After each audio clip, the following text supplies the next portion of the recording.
So there's a lot of reports coming out right now that the Cowboys are going to be moving on from Amari Cooper and they're going to be cutting him before the start of the new year. And if you follow the NFL, you know this is most likely not true. We've seen this happen a few times in the past few years. Basically, when a team says that they're going to be cutting a player in the future, it basically is telling all the other teams in the NFL, hey, if you want to guarantee getting this player before he hits the open market because we're done with him, this is your last chance to trade for him. And that's basically what the Dallas Cowboys are doing, right? The most recent time we've seen this in NFL history is just last season when the Cowboys were, told Stephon Gilmore, told the NFL basically that they were going to be cutting Stephon Gilmore by the end of the day or whatever the date was. And a few hours later, all of a sudden, Stephon Gilmore had been traded to the Carolina Panthers. It happens in the NFL. It's just kind of, the team's way of saying, hey, we're done with this player. This is your last chance. And I think that's what the Cowboys are doing with Amari Cooper. However, I really don't agree with it. But regardless, in this video, I want to discuss the two possible destinations that I really want to see Amari Cooper go to.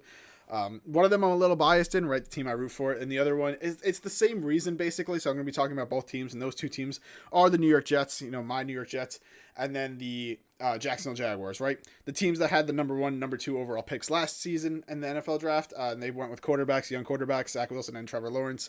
And then basically, the reason that I think that both teams should try to go for Amari Cooper is strictly based on one recent success story that we had, right? Maybe a little bad of me to think like this, but the last quarterback that really didn't have a true number 1 wide receiver that did eventually get one that turned into a really good quarterback is not that far away. It's Josh Allen when the Buffalo Bills decided to trade for Stephon Diggs.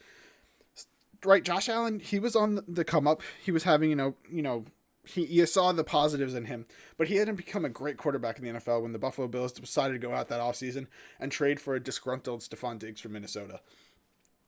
That season, Stephon Diggs and Josh Allen basically had amazing chemistry right from the get-go. You saw Josh Allen take amazing strides, and that's just strictly based on the fact of having a proven great wide receiver in the NFL could really help a young quarterback flourish because when he could count on a wide receiver to be open when he needs him to be open, he could win, one-on-ones consistently and stuff like that. It just helps a young quarterback develop, have confidence in himself because he could get things going pretty quickly when he could just throw the ball in dire situations to a number 1 wide receiver. Amari Cooper has proven that he could be a number 1 wide receiver. Some people are saying, he has too many injuries last few years and he hasn't been as productive as his contract is, and that's why the Dallas Cowboys are moving on from him and stuff like that. However, the Dallas Cowboys just have a ton of talent, right? It's hard to give the ball to a great player when you have a ton of great players. They had to give the ball to Ezekiel Elliott and Tony Pollard. Those are two good running backs that had to split carries, right? They lost touches. Michael Gallup has really developed into a good wide receiver. Cedric Wilson, and then of course they drafted CeeDee Lamb. So there was just a ton of talent, so it's hard to get your best player the ball. And I could see why the Cowboys are moving on from him just strictly based on the fact that he has a huge contract and they really don't need that contract, but they have a great team already. I don't really see a position that needs to be upgraded right now if you want to continue to be a good team, right? So I'm a little confused by it, but however, I think Amari Cooper being that number 1 wide receiver for either the Jets or the Jaguars would be huge development pieces for those young quarterbacks because the Jets wide receiver room, I think, is actually much better than the Jaguars wide receiver room. The Jets have Elijah Moore, who I think is going to be a really good NFL wide receiver. However, I don't think it's going to take away from his development if you add a guy like Amari Cooper. Elijah Moore from the outside looks like a guy that's really willing to put in the work, really likes his teammates around him. It just wants to be, just wants to win games. That's basically what it seems like. So I don't think it's going to be like a disgruntled star or anything like that.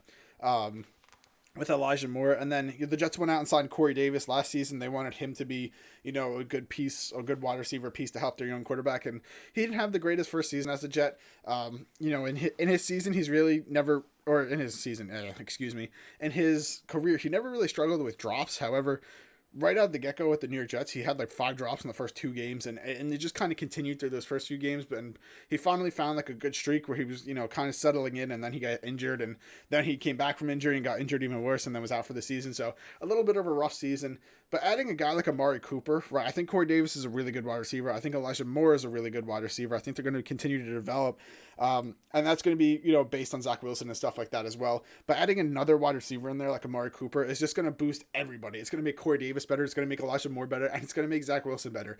And everything when you're this, have a young quarterback like this, everything is based on if you can develop him, and why not go out and grab a giant piece that could help your offense and help your quarterback literally right away. And it's the same thing for the Jaguars. I think the Jaguars have a little bit of a weaker wide receiver room than the Jets.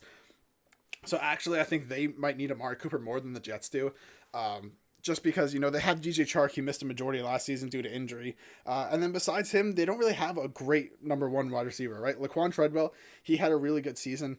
Kind of, you know, came out of nowhere after being labeled a draft bust after the last few years. But he comes to the Jaguars and actually has a pretty good season. I think he's going to stay there and stuff like that. But overall, Trevor Lawrence needs a number one wide receiver that he could, you know, throw the ball to 90% of the time. I don't mean 90% of the time, but when there's nobody open, it's a 50-50 ball. He needs somebody that he could try to throw the ball to, and it's going to come down with it, you know, over half the times, and is not going to allow the ball to be intercepted. And I think Amari Cooper could really help with that.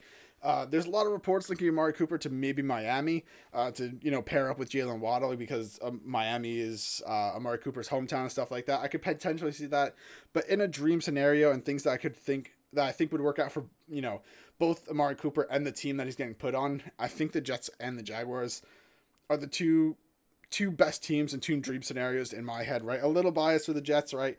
But both the Jets and the Jaguars have a ton of salary cap. They could sign him to an extension, make him even higher paid than he already is. So he'd get that payday that he probably wants, and then for both franchises, you're helping out your young quarterback. At the end of the day, that's all that matters. Let me know in the comments below, where do you guys think Amari Cooper is going? Do you think he is going to be traded / cut? And what team do you think he's going to end up on, guys? Let me know in the comments below. If you guys enjoyed the video, please be sure to leave a like, comment, and subscribe. It helps out the channel so much, and that's it.